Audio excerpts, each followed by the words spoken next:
रफा पर हमले के बीच इजरायली सेना गाजा के भीतर कराहने लगी है।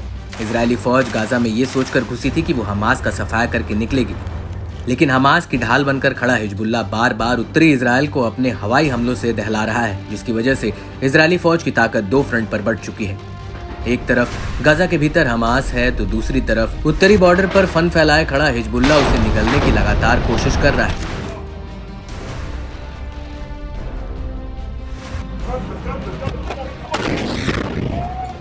दरअसल हिजबुल्लाह ने आईडीएफ के खिलाफ एक साथ 11 हमले किए हैं।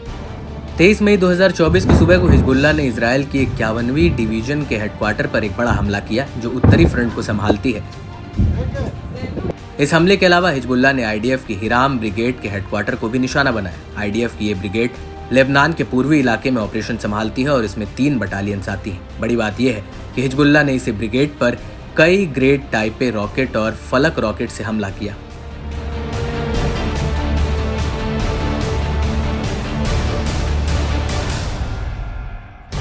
हिजबुल्लाह का कहना है कि उसने हिराम ब्रिगेड के हेडक्वार्टर पर रॉकेट का एक पूरा सोल्वो दागा है और इस अटैक के अलावा किरियत शमोना के पास इजरायली सेना पर एक ड्रोन हमला भी किया है।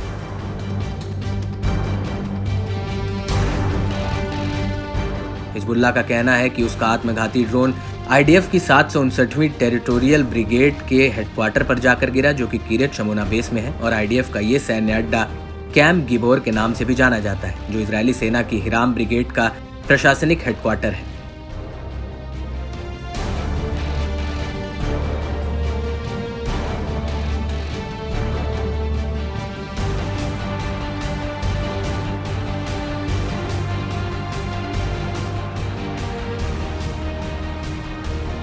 वहीं इन हमलों को लेकर इजरायली सेना का कहना है कि 23 मई 2024 को हिजबुल्लाह ने लेबनान से करीब 30 कत्यूशा रॉकेट्स उत्तरी इजराइल की तरफ दागे थे। इनमें से कई रॉकेट्स को इंटरसेप्ट कर लिया गया था, जबकि कुछ रॉकेट्स खुले इलाके में जाकर गिरे थे। हालांकि इन हमलों में कोई चोटिल नहीं हुआ। आईडीएफ का कहना है कि जो रॉकेट्स खुले में जाकर गिरे उनकी वजह से पूला वैली इलाके में झाड़ियों में आग लग गई थी। आईडीएफ का यह भी कहना है कि हमले के तुरंत बाद आईडीएफ के जेट्स ने उस जगह पर हमला किया जहां से ये रॉकेट लॉन्च किए गए थे। हालांकि उन हमलों की वजह से गैलिली, यारोन और एविविम में हवाई हमलों के सायरन बजे थे। सबसे अहम बात यह है कि ये सभी इलाके फ्रंट लाइन से करीब 10 किलोमीटर दूर है। आपको बता दें कि इस हमले से पहले आईडीएफ ने एक हवाई हमले में हिजबुल्लाह के सीनियर सदस्य मोहम्मद अली नासिर फरहान को मार गिराया था, जो हिजबुल्लाह के लिए रणनीतिक और विशेष हथियारों की खरीदारी करता था।